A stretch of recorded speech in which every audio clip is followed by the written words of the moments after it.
Are you ready for a major breakthrough in your business? Are you hungry for growth and ready to take massive action?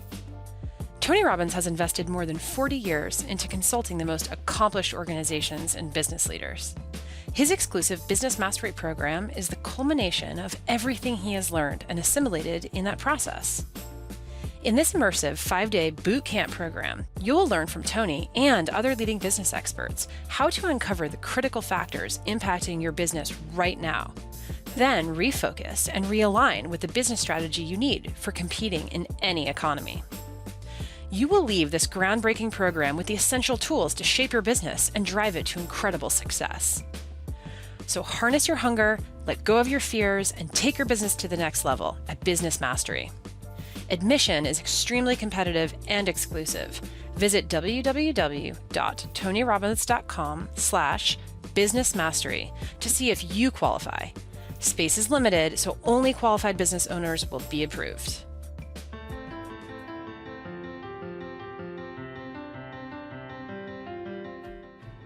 Let me ask you something. What is the biggest chokehold on your business? What is the number one thing that's holding you back from success? You see, when a business struggles, most business owners tend to believe that it's because they don't have the necessary skills to run their business, or because they don't have the right strategy to help it grow. But 80% of the time, the chokehold on a business is actually the psychology of the business owner.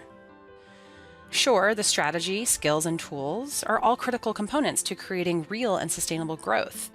But knowledge alone is not power. It's simply potential power. You have to be able to execute to make strides forward. And all too often, we stand in our own way. Hey guys, it's Annie York, Editorial Director for Robbins Research International. Welcome back to the Tony Robbins Podcast, the Breakthrough Series. In this episode, we're taking you to Business Mastery. You're going to hear Tony work with a business owner who has negative thoughts that have been overshadowing his potential for greatness. His name is Dave.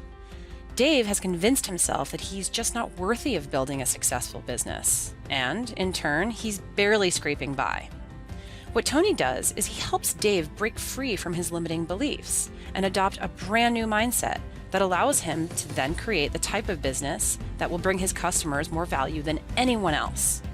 It also allows him to find the joy and fulfillment he's always wanted. I'm Dave. And this excites me watching it, but in practicing it, I have an issue with it. Great, what's your issue? By the way, when he says he has an issue, we already know what the problem is. 100%. Right? When people tell me I have a problem with it, I have an issue with it, I always say, oh, what's your question? Because all the problem is an unanswered question. It's an issue when you add judgment to it.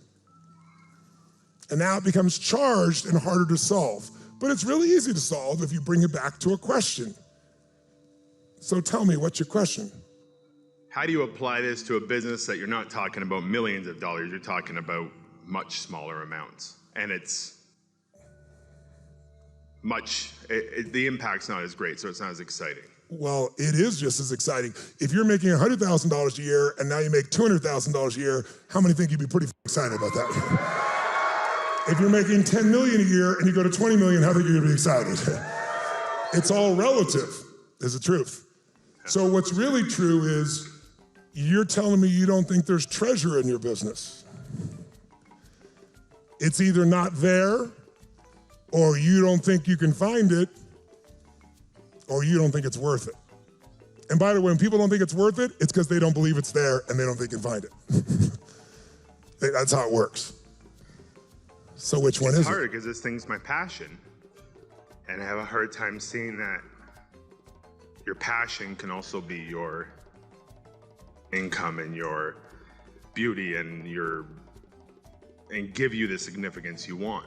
And why is there a conflict between living your passion and earning highly? Once again, where's the chokehold here? Tell me, is it strategy, story, or state? Quick. It's the story, which is affecting his state, which is keeping him from seeing a strategy. He sees it, but it's not gonna work for me because I'm unique in my problems. What's the inner conflict? because this is not an outer conflict, it's an inner conflict. What's the belief that you have that says you can't have your passion and live it and also earn enormously simultaneously? My issue is confidence in that I'm a fraud. I'm not someone who should be up there doing what I do. Okay, I understand that. Anthony Hopkins is a dear friend of mine. Tony Hopkins, I call him. But Tony and I are dear friends. He's 80 years old. He's probably one of the greatest actors, if not the greatest actor of his generation. How many would agree with me on this? Right? I just bumped into him the other day when I was in Beverly Hills at the Peninsula, and we had a really fun conversation. And in that conversation, what came up was when I first became friends with him probably 15, 18 years ago, he told me exactly what you said.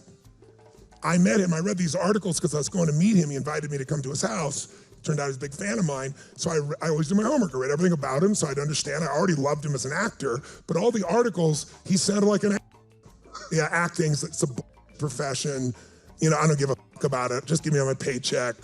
I just do it because it's my job. And it's not true. That's not what he believes at all.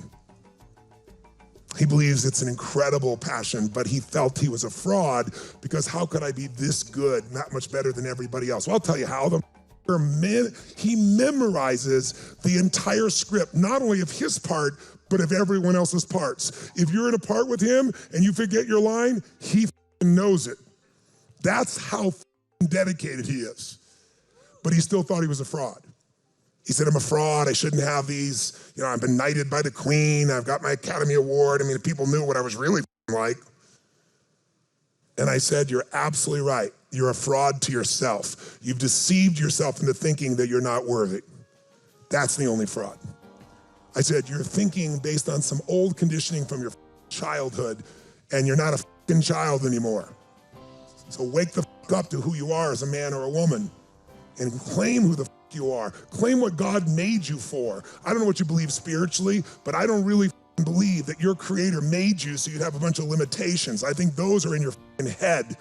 And you slap the face of your creator when you tell yourself what you can't do and what you're not enough of. Because something gave a enough about you to give you a heart that beats inside your chest. They gave you the gift of life. And it beats even when you sleep. It beats even if you don't tell it to. Something finds value in you at a level that's unbelievable, and it was done before you ever did a thing. Something sees that value. And if you believe that something gave you the gift of life, something, someone, some force, God, Jesus, Muhammad, whatever your belief structure is, if something created you and gave you